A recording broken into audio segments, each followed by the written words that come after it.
Hello పిల్లలు, ఈరోజు మళ్ళీ ఒక మంచి కథతో మీ ముందుకు వచ్చేసాను.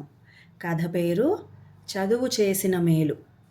దీన్ని రచించిన వారు ముక్కామల జానకీరాం. ఇక కథ మొదలు పెట్టేస్తున్నాను.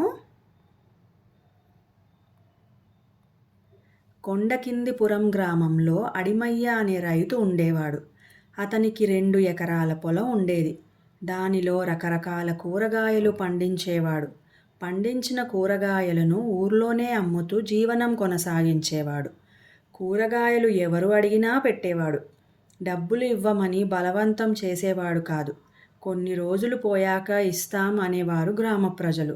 వారి కష్టాలు తెలిసిన అడిమయ్య, పర్లేదు మీకు కుదిరినప్పుడే ఇవ్వండి అనేవాడు.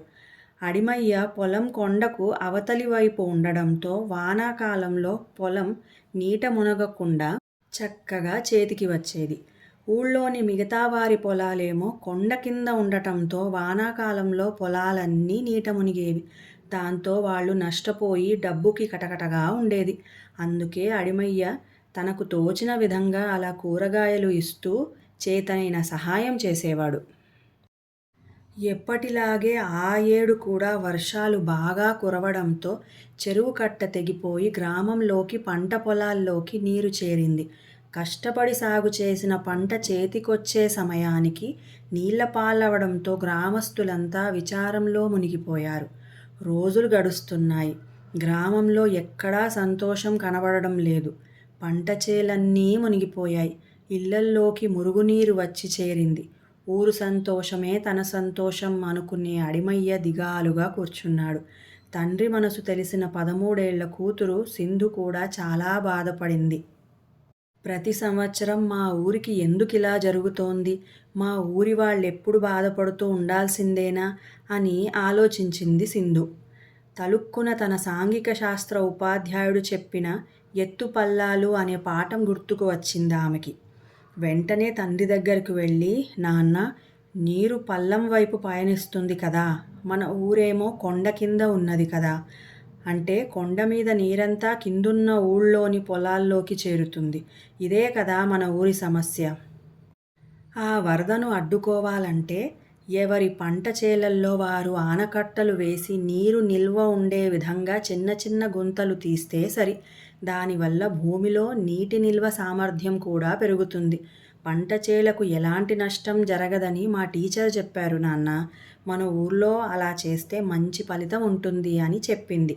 తన కూతురి తెలివి ముచ్చట్లకు అడిమయ్య చాలా సంతోషపడ్డాడు. మరుసటి రోజు సింధును తీసుకొని గ్రామ సర్పంచ్ ఇంటికి తీసుకెళ్లాడు అడిమయ్య. తనకు చెప్పిన విషయాన్ని సర్పంచ్ గారికి కూడా చెప్పమన్నాడు కూతుర్ని. సర్పంచ్కు చెప్పింది సింధు. అంత చిన్న అమ్మాయి ఊరి సమస్యకు చక్కటి పరిష్కారం సూచించడంతో ఆనందాశ్చర్యాలకు గురై సింధుని అభినందించారు సర్పంచ్ గారు. వెంటనే గ్రామసభ ఏర్పాటు చేశారు సర్పంచ్ గారు.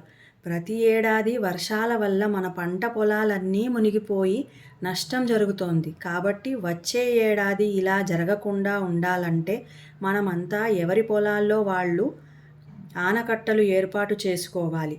మన గ్రామ చెరువు పూడిపోయింది. వేసవికాలం దాని పూడిక తీసి చెరువు ఆనకట్ట ఎత్తును పెంచాలి. చెరువు కట్టపై తాటి, ఈత మొక్కలను నాటాలి.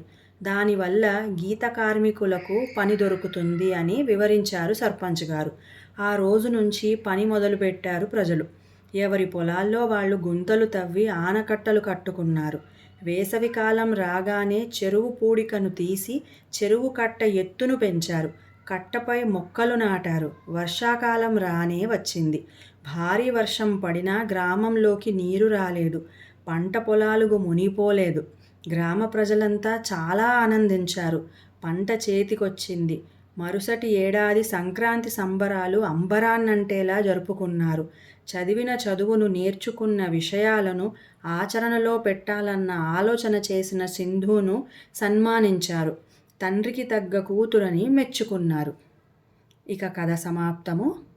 పిల్లలు, ఈ కథ మీకు నచ్చినట్లయితే please like, share and subscribe. అంతవరకు సెలవు.